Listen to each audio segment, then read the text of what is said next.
Good morning, fellow educator, Miss Annie, fellow parents, Mr. Yudi, as well as fellow classmates. My name is Natalie, and I'm here today to talk about the correlation between social media and users' self-esteem and self-identity.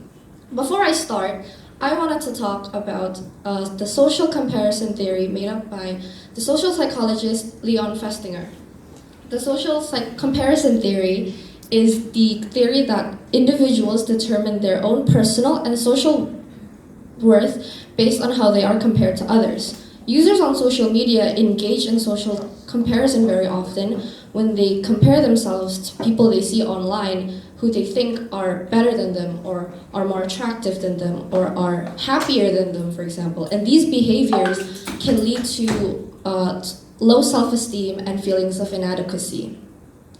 Now, what I've noticed in these generations or people in social media is that these users are very much aware of the negative impacts that social media brings to their lives. However, they are unable to detach themselves from using these platforms. So I did a bit of research and I found out that this was actually because of something called FOMO, or fear of missing out. Fear of missing out is when individuals do or say something to feel like they belong in a society or a community. Humans, social creatures like us, need a sense of belonging. We need to feel like we belong or we fit into a certain social group. We need that validation. And because of this, we are unable to detach ourselves from social media platforms.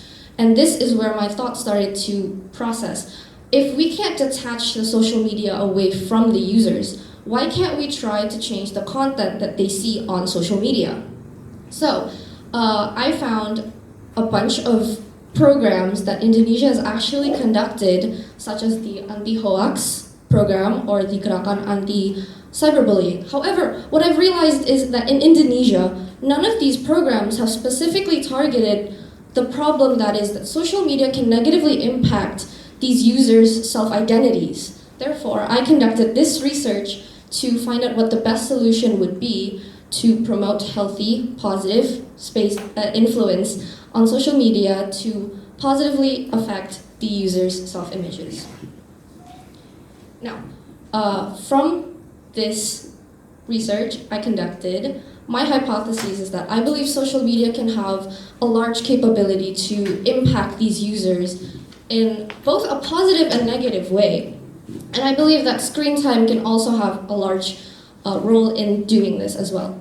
Now, I also believe that through generational gaps, the social media's impacts can differ, which means that I believe that the younger people who I think will elicit results that they spend more time on social media, which according to Festinger's theory will mean that younger people will engage more in social comparisons, which mean that they will have a lower self-esteem compared to the older generations because they spend more time on social media.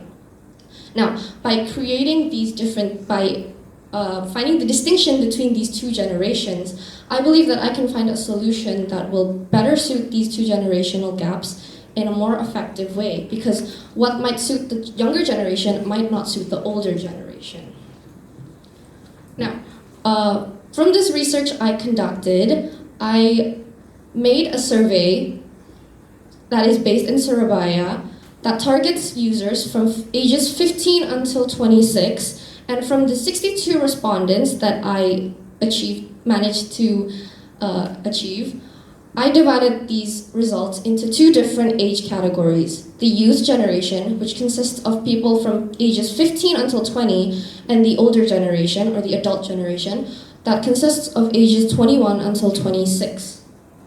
Now, I believe that by doing this, I can find the better distinction between the two generations. Other than that, I also conducted an interview with two experts, both from the older generation, to understand the psychology and the theories behind this case. And I also interviewed two other people that are regular social media users to get a better understanding and perspective of the behaviors of users on social media.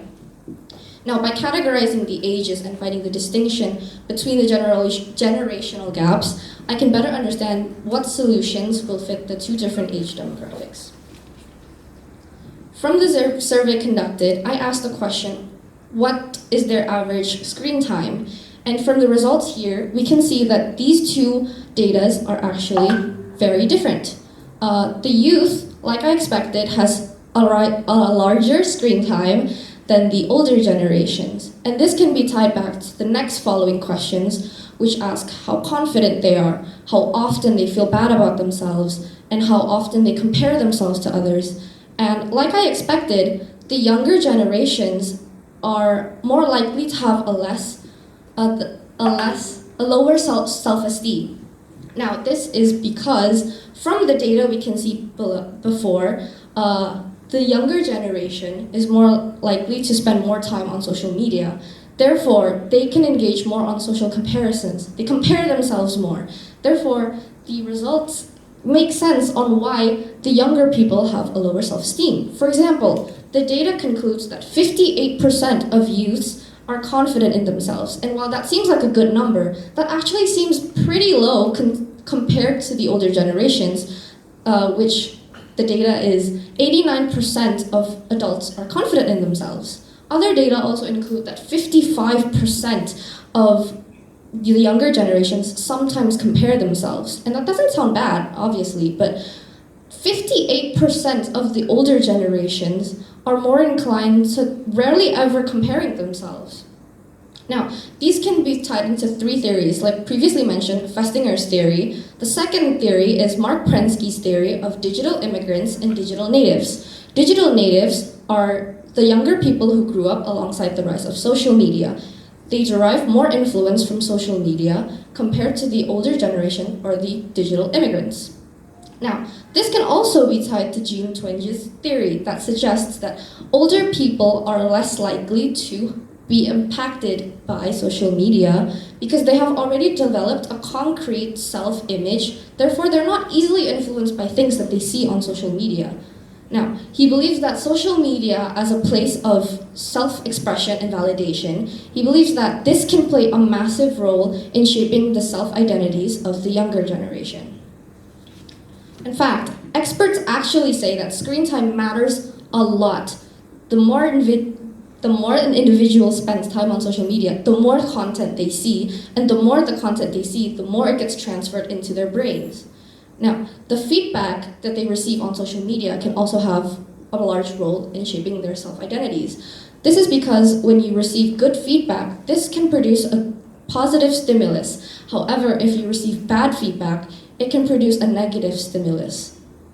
Other experts also say that older people are less inclined to put their values and their worth on social media, which only further supports Jean Twinge's theories.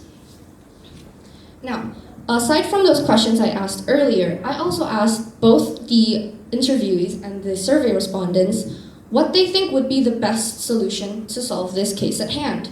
Now, all the responses coming from both the interview and the survey respondents, they collectively agree that actions can be done by making campaigns or movements to promote a healthier space online. Other answers also include reducing screen time, keeping a healthy mindset, also being respectful online can also have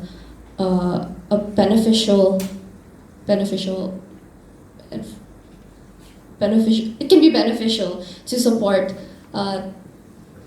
promoting positive stimulus on social media.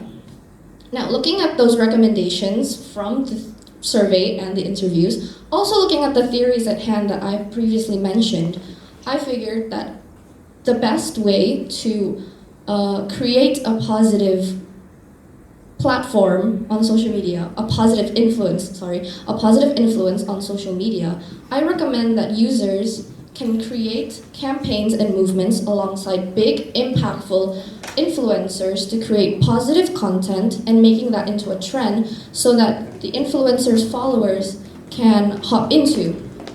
Now, when influencers create these trends, their followers also hop along. And when more users join in on the trend, other people will feel inclined to, oh, maybe I should do that too.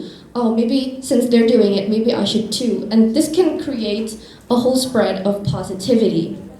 other solutions can also include that the younger generation, given their substantial influence on society, they can create, lead, and initiate campaigns as well as organization. Collaborating with the experience of the older generations can ensure a well-rounded approach to promoting awareness of the current situation.